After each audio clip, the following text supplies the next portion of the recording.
E ora facciamo il giro inverso.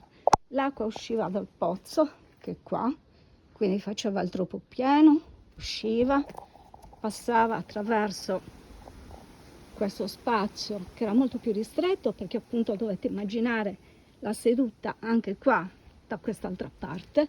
Poi avevamo i 2 bettili, anzi i 3 bettili, a ricordare la sacralità del posto.